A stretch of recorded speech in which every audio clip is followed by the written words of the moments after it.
Pittsburgh is wigging out on Friday, October 25th at the Rivers Casinos Event Center to benefit Young Adult Survivors United. Called a wig out for a reason, rock your Halloween wig as we dedicate the night to cancer survivors with free food and drink vendors, a dance floor, and live performances. Look for Pittsburgh's biggest Halloween party every year right before Halloween.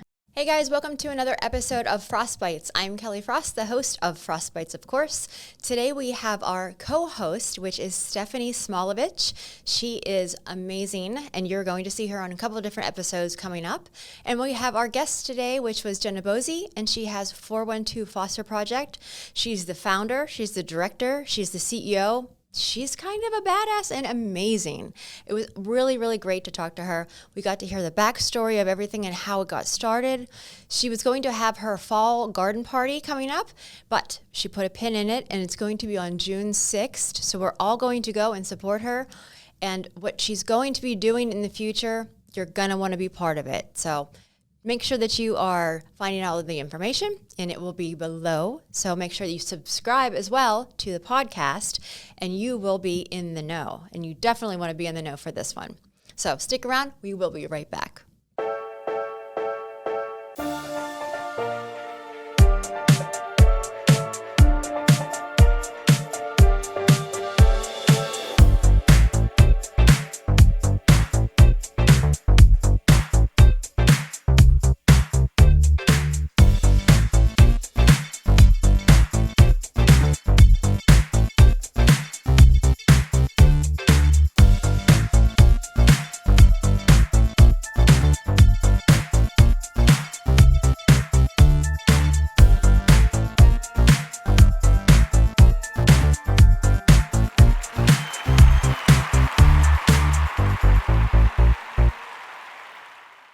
Hey guys, we're jumping right into another episode of Frostbites, and today we have our co-host with us, Stephanie from Yazoo, and then we have our beautiful guest with us, Jenna Bosi. We're happy to have you. I'm so happy to be here. I totally just sound like Oprah doing that. You did a little Happy to have you. My voice went up like 5 octaves. I don't know why. And you get a mug, and you get a mug. Mugs for everybody. I think when I get like really happy, it's like, hey.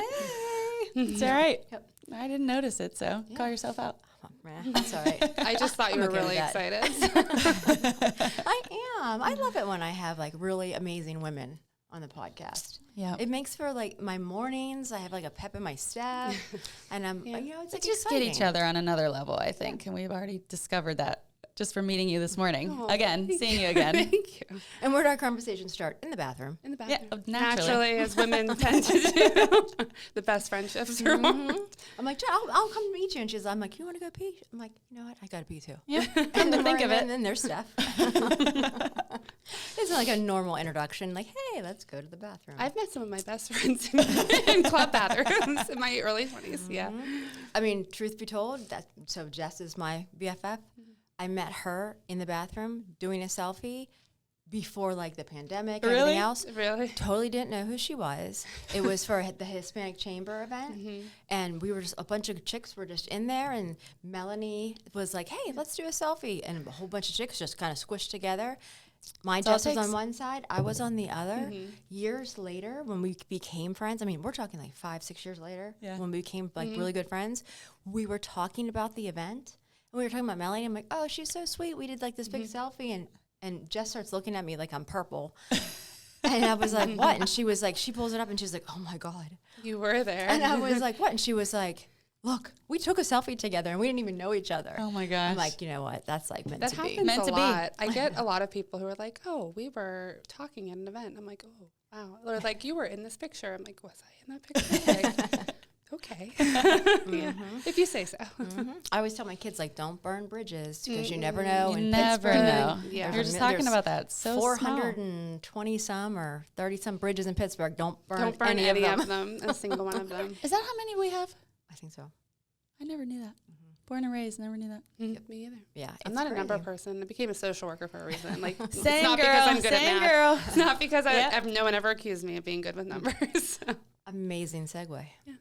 So tell us a little bit about what you do for a living then. I always say that I'm a social worker. That's what all my training and education is in, like the trauma-based social work, working with kids and families. I've worked kind of across the spectrum with all people, but mostly like children and families is kind of my like bread and butter. And I have a nonprofit that I founded 3 years ago, and I'm the CEO, so I currently run it still. You've always run it though, haven't you? Always. Yeah. Oh, yeah, but I always had other jobs up until this past year.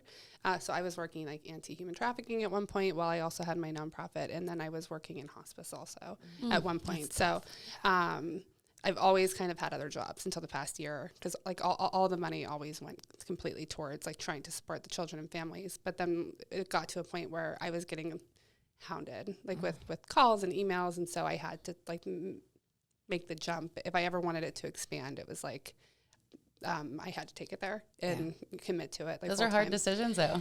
It took me a while, and I'm still anxious about it sometimes. Or a year out, and I still have anxiety some days. So being a social worker, right? I say the same thing. So you can be a founder, executive director, CEO, but I'm still like, I'm a social worker first. Peel it back a little bit. See how I'm using the peel already? Like I it. love it. What drew you to be a social worker? Because I said to Kelly, there's always a reason why we become social workers. So I'm curious what your story is. I became a social worker completely by accident. I always thought that I was going to go into the medical field, and I actually wanted to be a doctor or a nurse, and that was kind of where I always thought that I would be. That's about what I grew up around. Like my older brother is an EMT. My father was also, I think he did like a little bit of EMT, but he's a firefighter. My older brother is also a firefighter. I like come from a family of helpers. Absolutely. They all worked in the hospital.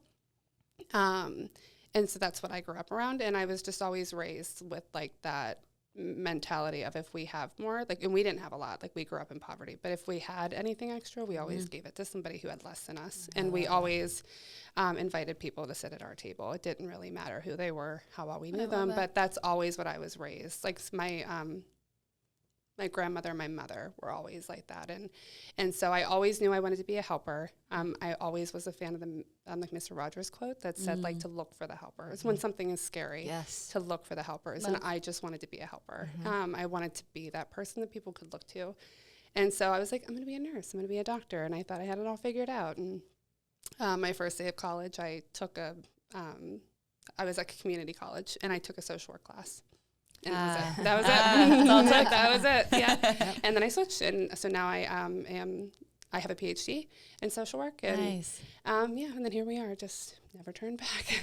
Yeah. So I wish I could say there was this like I always wanted to be a social worker, but completely by accident. I don't think I know anybody that says to me, "Oh yeah, when I was in 4th grade, I wanted to do this, and now that's what I do." I don't think anyone. Especially social work. Yeah, I don't think there's a lot of people who just think like I want to put myself through that, like because it's really hard. Like it's not a job that you can like leave at work. It's you're kind of making a lifelong commitment to saying I'm going to be eternally stressed out for the rest of my life. That's kind of is. I think social workers have the biggest hearts, and they're always full of what they're doing. And you have to be. It's always like that, but you have to have a certain mentality and a certain personality. Yeah, you also have to over time, and this is something I had to learn, and it's gotten harder because I've had to learn it again. Like now that I'm in like only a leadership role, because I was always in the field. Even when I was a supervisor, I was always in the field, and so now it's like a mentality and like a compartmentalization that I have to do because it's one thing when you're always like in the field. And you have to turn it off at the end of the day and go home to your family. And that's like a thing you have to learn. But now it's like I'll be with the kids all day working with really like sad, just situations. And then I have to go to a networking event that night and I have to talk about the work that we do. And so I never really, that was never a thought that I had. I was like, oh, like how, like whatever, it's not a big deal. But the past couple of years, I've really had to learn how to do that because it's really hard. Like on some days to not like just show up and wear everything that just happened all over my face the entire time.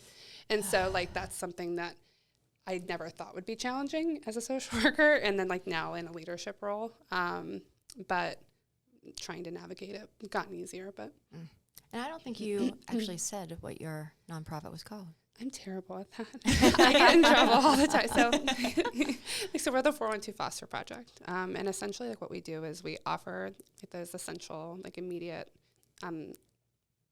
like services, like and support items, or just whatever it is to children and family. We have a focus like on children and family who are involved in foster care, but we have like kind of stretched that also to include children and families who are at a high risk of entering like into like a welfare system, because they're all intertwined. Like foster care is intertwined with homelessness and high school dropout rates, and like substance abuse and human trafficking is, you know, a huge issue. So like all of those things are intertwined. And so we now like include like anyone who's at a high risk of like experiencing any of those things, because if we're addressing that, then hopefully we can avoid kids continuing to go into care. So so that's all the work that we do is just trying to make things immediately available, so there isn't a lag time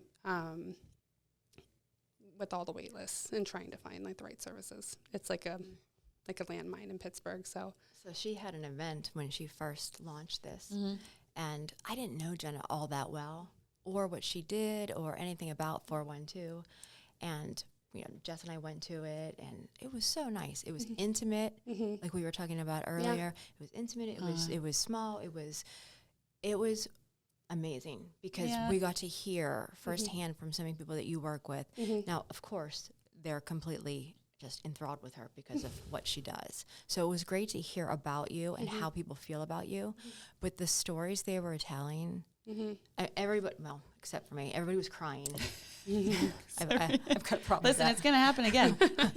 But everybody was it was so touching to hear. I can only that, imagine. You know, and they were like, it was just wonderful. So I know that you had another event that unfortunately we had put a pin in. Yeah. You know, which is fine. Yeah. Everything happens for a reason. Yeah. So the next time that, you know, it does happen, I know everyone's just going to contribute to it even more now. And it just gives you more time to ramp it up. Yeah. And I'm actually really excited though.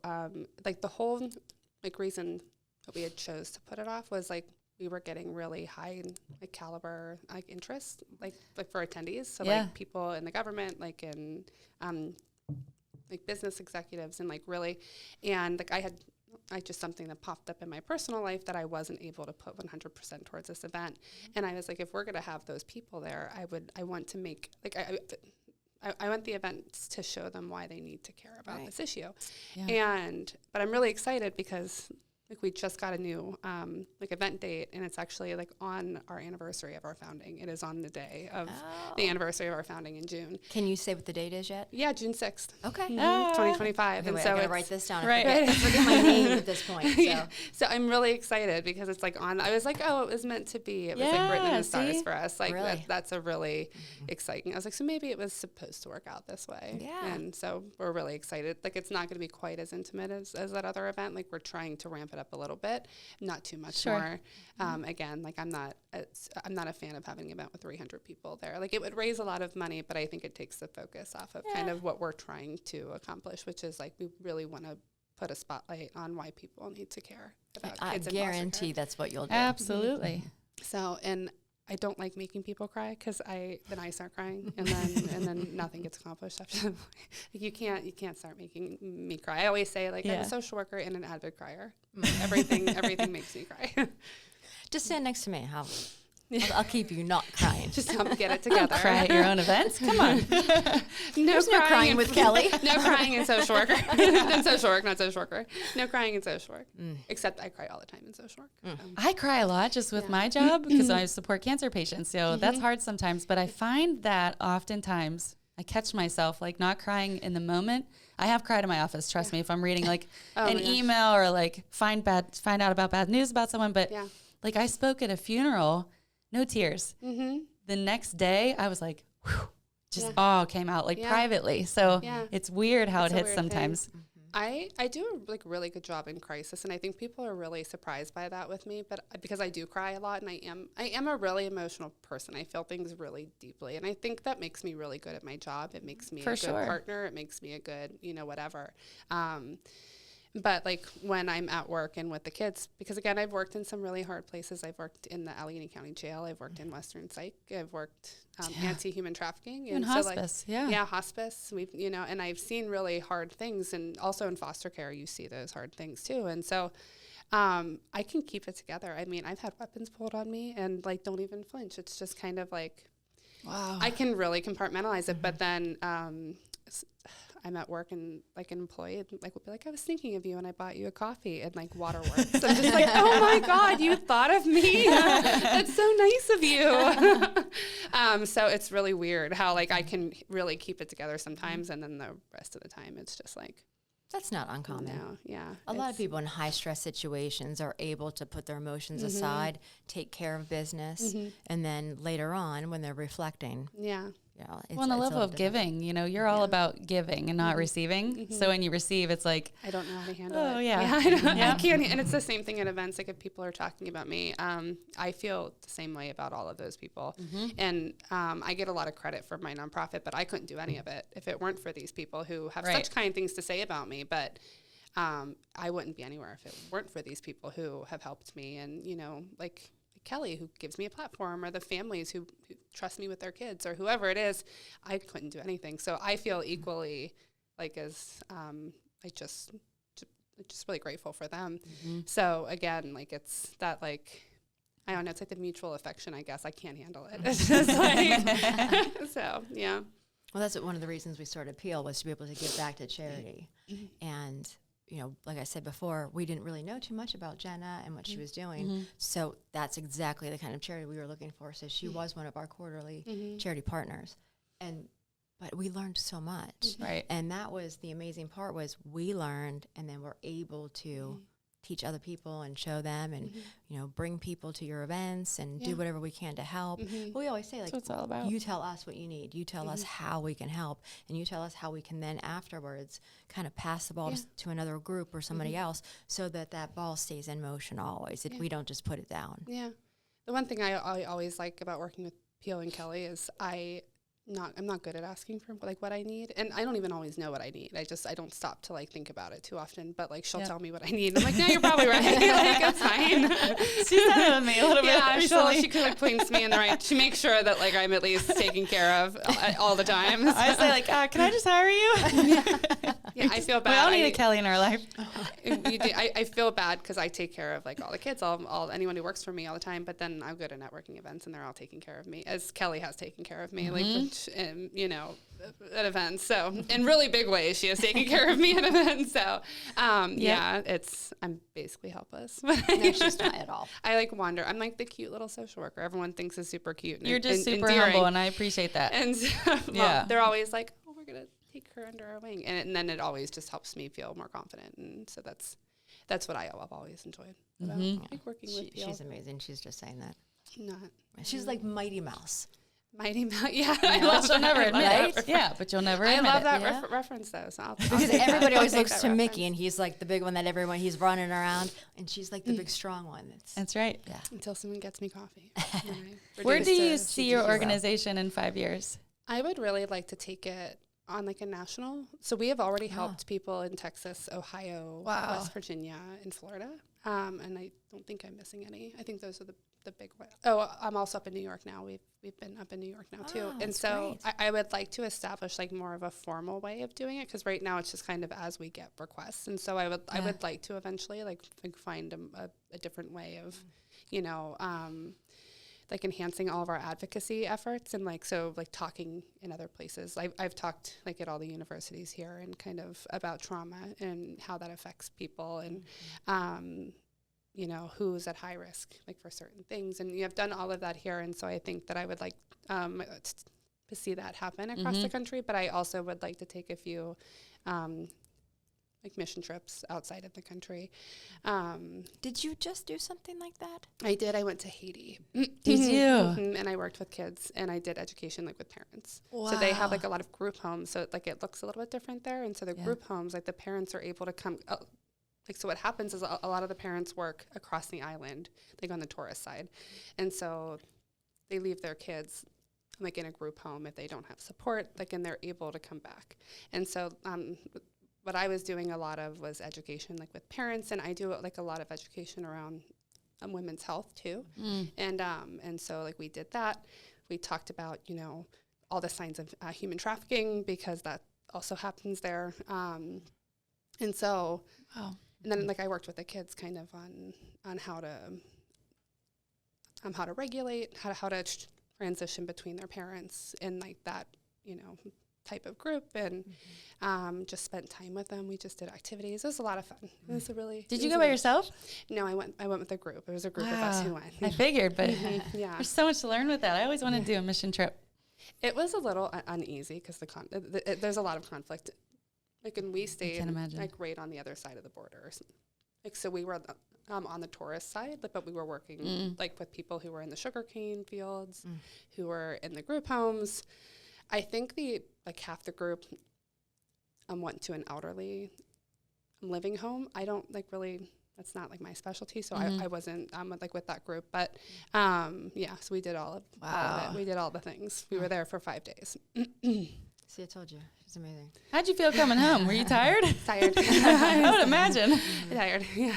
And do you take time to recover, or do you dive right back into work? Great question. I have to take time, because if I don't, I unravel. I will fall apart. Like, if I don't talk about the sad things that I see and that I experience and cry it out and walk through how I feel, it will pile up, because there have been times when it's just like one thing after another happens, and I don't have time to really stop and think about what's happening. Or like there's hard cases at work, and I have something going on in my personal life because I have health issues, and so I feel like things are just like compounding, and like I can't get out from underneath it. And if I don't talk about it, then I will shut down, and then I will like have a breakdown, and it will take me a few days like to recover. And that has happened before in this line of work, where I got really bad news, and I like couldn't process it, and I'd be out for like 3 days. Like I'd just be in bed, like crying for 3 days, and then eventually I come out of it, and it's fine. But like if I don't talk about it and take the steps that I need to take, then it's not good. I think it's so important that you just said that, because I think so many people don't take time to kind of process things, work through it themselves. Because trauma, the more that people keep talking to me about, trauma and how it stays it's in the body, held into it in different places. Someone was telling me you can actually hold trauma in your face, and it changes the way that your face looks. And you can also like pass it on onto your kids. So like it's for sure, it's generational. It's genetic. Like I worked with a little girl who like experienced it in the womb. And she was never actually with her birth parents, but she experienced like so much trauma while her like birth mom was pregnant with her, that she had she had complex PTSD and such bad. I mean, she was so aggressive and violent, and like it took years of just all the services to get her. And like it really impacts every part of you. And if you don't, I think everyone thinks that like once you get past like that initial part of it, then it's over. But like if you're not dealing with it, it's going to come back. Like one way or another. It might not look like how you would think it would look, but it's gonna bite you one way, or like you're not gonna be able to commit in relationships, so you're never gonna feel enough or adequate, like, or secure in anything you do, or you're always trying to feel whatever. that. There's it's gonna come back up one way or another, so you have to deal with it. And I've learned that the hard way in my career. Well, I think the older generations from us, it was always the whole walk it off, you're fine, I'll give you something to cry about. That's and the stigma of like therapy. Well, and a lot of different nationalities too, we don't do therapy. Yes. We don't talk about it. You'll be fine. It'll be okay, kind of thing. Suck it up. I've always said, like, everybody needs therapy. At some point in your life, it's not a negative, it's a positive. Right. And it takes a strong person to admit, you know what, I need to go to therapy. I need to talk this out. We need to do something about this. And it's such a positive experience once you start to go and you let those guards down, and it's a good thing. It's not a bad thing. I have found it really something that I feel just really strongly about. Like, it is not our job as women to suffer and to be quiet. And for a long time, that was how I felt. And like it led to, I was in trauma therapy from the time I was like 15 to 18, and I was in intensive trauma therapy for that time. And so it's like, I will never like let myself get back to that point where I feel like I cannot speak about what has happened to me, or where I can't say how I feel, or I was like, like know what I bring to the table. And I'm not always super confident and I'm not always super secure, but like at the end of the day, I know that I bring my best self to the table. And I always joke and say, like, I don't bring anything to the table. Like, I am the table. I'm the whole table. Oh, I love that. Like, Write that down. And so Maybe we like, should record this. does anyone have a podcast? But that's what Wow. I always tell people now. It took me a really long time to get there, but therapy helped me get there.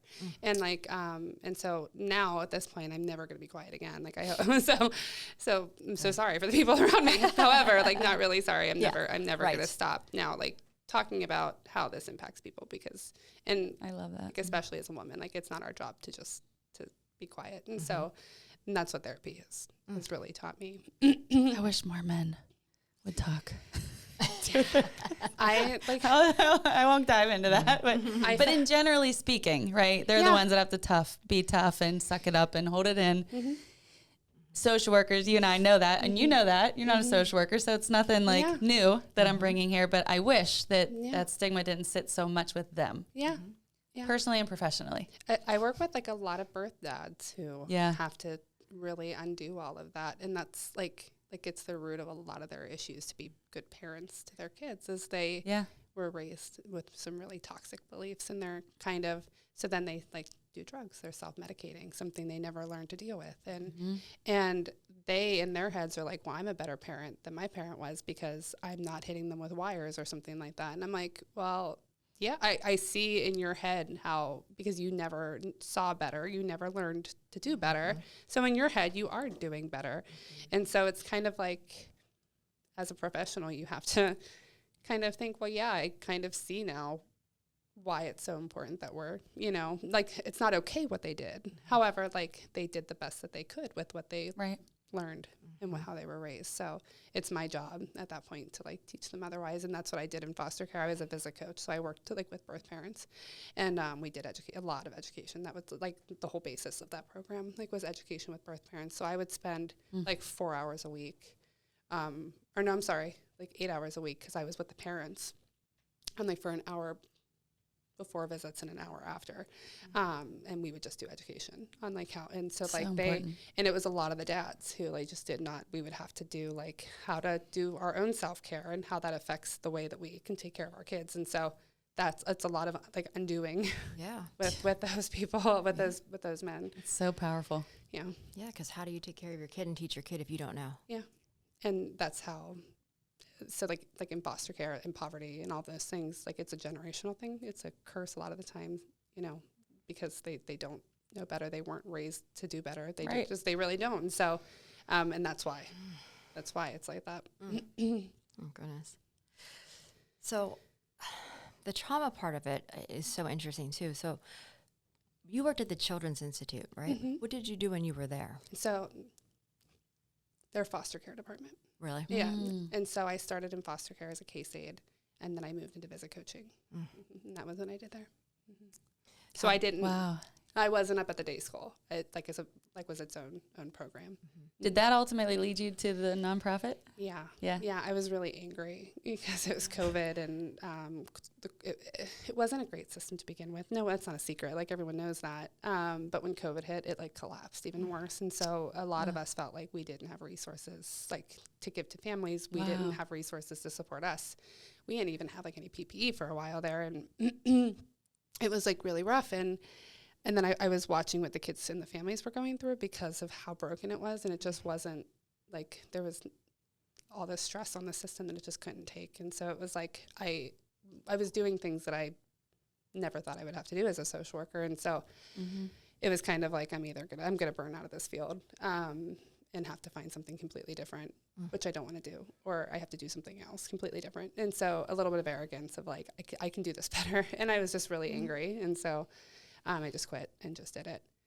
I think a lot of things start from that. Like, you're involved in something, you're like, oh, I can do, there's a different way. Yeah. I think there's a better way. But you have to go through those things, and you do learn, good, bad, or, irrelevant. Yeah. You do learn from all those experiences on how you want to do it. But my daughter went to the Children's Institute. We were there for years. And I remember just, sitting in the waiting room while she was doing her therapies and whatever else she had to do back there. And watching some of these kids come in and watching the parents, you could almost see everything on their face that they were going through, and then their kids would go back. And the parents sometimes, it wasn't as if like there's televisions and there's magazines. They weren't partaking in any of that. They just sat quietly. Yeah. And some of them would just like lean back and Exhausted. stare up, or they would just almost collapse in the seats. And then when their kids came back, full of love for the children, but just exhausted. And it's almost as if that was just like a minute of a break for them. But you could almost see in their faces that they didn't know what else to do. Yeah. And sometimes that's trauma. When your child, something's going on with your child, or if you're fostering or anything else. I mean, it's so hard. When it comes to kids, I don't know how you do that every day. Really. Either. I mean, Me either sometimes. it's such a noble Admiration. profession. I mean, honestly, sometimes when I hear some of the stories that you're telling me, I'm in awe of what you do. Thank you. I mean, really. Likewise. You already have your own child, and he is the sweetest thing ever. Yes. But to be with your child in the morning and then to go and take care of all of these other kids all day long, it's amazing what you do. It's hard. I don't even know how I do it some day, and I'll give myself that. Like I do not know how I do it. Like some days. But that's a lot of why I created the organization. Is there were so many parents, whether it was a birth parent or a foster parent, who couldn't find like resources even before COVID. It was hard, and then when COVID hit, wait lists became ridiculous. And these kids like who were in foster care were waiting 6+ months for trauma therapy or for just therapy in general. Like they couldn't, and then the courts can only do so, they only do so much. They could do more, but they really don't. All the caseworkers with the counties, I mean, they do their best, but like there's not a lot of them either. And so I was seeing kids get kicked out of school. They were getting kicked out of daycares and pre-K, or even up in the school districts, they were being asked to leave. And then parents had to leave their employment. Then foster parents were burning out. And so they were closing their homes. They weren't taking more foster kids. And so like it just compacted this system that was already broken and couldn't handle the stress that we were seeing. And like it's just was collapsing. And we're still like kind of, because like not only is the system not like bounced back from that, but we're seeing kids now who were born right before COVID or during COVID, who they have all of these issues now, and we don't have services to help them. And I don't think that we really even know, like, still, like, what the long-term consequences of COVID are going to be for these kids. But, like, take that on top of the fact that they're not getting treatment because we can't find them treatment. And so we have to wait 8 months, like, to start therapy or to start, like, speech or to start OT. And in that 8 months, they get so much worse. Parents lose their job. They have one income or no income. They're on welfare. It's like, down so, spiral, it's just this down, sure, it's a downward. And so that's like kind of what made me start the nonprofit is like, we can't really fix these kids. We can't be the end all for them or their families, but we can at least try to stabilize them and point them in the direction. Like I've been working in the field long enough where I can be like, I think this type of therapy would be a really good place to start. I'll make some calls and you can make some calls and we'll try to find somebody. So you're like the first step. Yeah. And like, so we will work with the kids like who are having these really big behaviors of like hitting their parents or hitting other kids or, whatever, eloping, whatever it is. And we will work with them and like try to teach them ways to like cope. Like You're bridging it. Like Yeah. work with themselves, like just work through it on their own as much as they can, and then we hand them off like when they're stable enough to, whether it's in school, like in a therapy, whatever it is. So we like kind of just try to transition them like in a stable state, like so just try to get to them right away so that we're not spiraling, Well, and to sit back and think like where they would be without your organization. I have. You have to. Yeah. Yeah, and it doesn't help that like if I give like 10 tours in a week, at least 8 of those parents are crying during the tour because like they have there's nothing. They're so overwhelmed by just the lack of support. They probably see the in hope. the system. Yes. Yeah. And that in itself is a lot at times because again, I'm 30 years old and I'm the end all be all for some of these people. And it can't be that way. Like I have to help like to build them up to realize like they need to carry the ball past me. But like in like one breath, it's an honor because I get to be this really tiny part of their overall, like whatever they go on to do past me, whether it's the kid or the parents. But also it's like a lot sometimes. There are times when like, I'm like, I can't be this to everybody. And so it's like that fine line again that we walk in this profession of like, You know, I I always and I have too much in common. It's hard to scale You though, talk to about get to that next step. you have to. And I always tell because I want to help everybody and I want to fix it everything for everybody. Yeah. But I tell parents all the time, there gets to a point where I step back and I'm like, I can't, like, I have to take a step back because I'm working harder than you are in this situation. Or even the kids, like, you know, I don't want to see you, you know, whatever it is, whatever the situation is, but like you have to also want to help me, and we have to be working together because after a certain point I have to step back and just let the chips fall where they're going to fall. You got to Jerry Maguire that. Yeah. Right. Yes, exactly. Exactly. I cannot be single. So I'm not a sports person, but like, you know, don't ever actually put a football in my hand. However, like, you know, help me, help you. Help me, help you. So I'm all for the sports analogy. Don't ever play a sport with me, but all for the analogies. Right. So what's next for you? So I know you said that you really are trying to go national. Yeah. So in this area, what would be the next step for you? I would love to open like a trauma clinic, just like a full blown. We already work a lot like with speech and OT, and we do a lot of the things kind of unofficially where we just work with like other people who will just come in like on a volunteer or like once a week I'll pay them to come in. But I would like to have like an established like full blown trauma clinic where we have speech, PT, OT, we have like feeding therapy, ABA, just everything there. And we can help as many kids. And like, I would like to eventually, like like our goal, hopefully in the next year or so, is to get a piece of land so we can incorporate animal and nature therapy. Oh my goodness. Into it as well. I know, please, if you know anybody who's just trying to give away land, let me know. Cause that's like that's what like all of our fundraising is going towards right now, is to buy a piece of land so we can do like outdoor nature, and also animal there. I'm a big animal person. If you come to my home, I have a ton of animals. It's basically a farm. So you do? I have so many animals. What do you have? We have chickens. Oh, no. We have do you dogs. have goats? No. I was just going to say, please, no goats. No, please, no goats. No, I want to go. I do eventually when we not. But I know too many people that would come and live with you if you had goats. Oh yeah. Oh, no, there's no room in the barn in my house. They would make room. Yeah. But we have chickens, we have dogs, we have cats, we have bunnies. And Oh my gosh. Animals. So and then a crazy 5-year-old who just like chases them around in the yard. So I love that. Yeah. So I would like to extend that because a lot of the kids in our program would they would thrive with animals. So that's what we. So you are a petting zoo. Mm-hmm. Okay. Basically.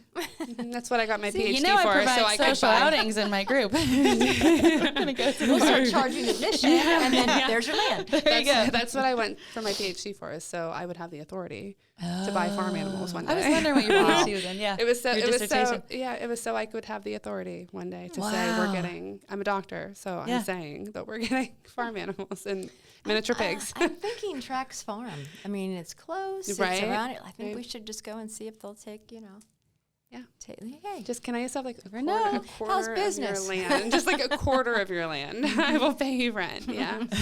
Yeah. Just like a little tiny corner up, like that no one ever. Yeah, lease visits. it. Yeah. You're gonna- Yeah. Just lease it's it like off renting them. it. I'll have to see if they're open to partnership. It's a very See, busy she already farm. has ideas in places. She probably knows somebody. I was just going to say, I think we know some people at Trax. You probably do. That's We don't live too far from there. We'll I figure that out. know. Yes. We'll figure that out. Yeah, we're gonna have to. But I've been looking, so that's like where. So That's we so had exciting. gotten out of our lease, like that we're in now. There was a whole situation that had happened that we had had worked with the landlords, and we're just getting out of our lease now. So I was hoping that we would be able to pull it because we had the fundraiser for October, and I was hoping that we'd be able to kind of like at least have enough to put a down payment on something.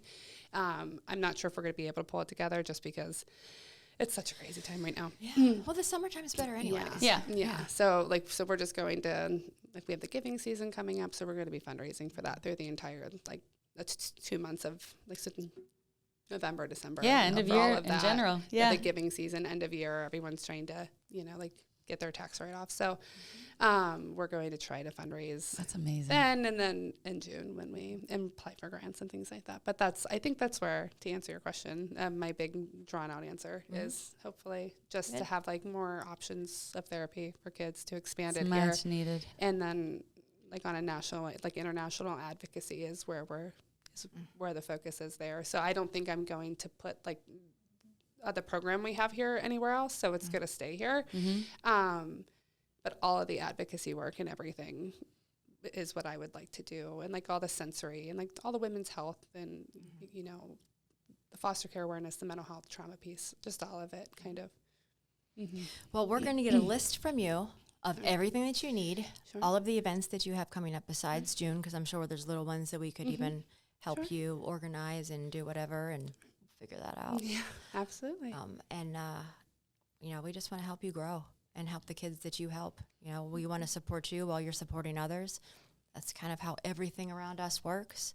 So we're so proud of everything that you do. Thank you. Oh, it's so moving. Yeah, I appreciate everything beautiful. you ladies do for us. And as a social worker and who runs charity, I appreciate it and would love to support you because a lot of times you don't hear that. So out loud, I want to say that. It's a really competitive space, like in nonprofit And in I hate Pittsburgh. that. And I hate it too, because it's like all I want to do is like, how can we help each other? Yes. I love. There's so much synergy of like what you're Yeah. doing with foster you know, the families, and what I'm doing with cancer patients and their families. There's so much similarity that I know, like, even if we build like a mentorship, not a mentorship, but like a peer support system, it's needed. And I had the work is cancer, hard. and I'd happily come talk to anybody I wasn't as gonna a tell you.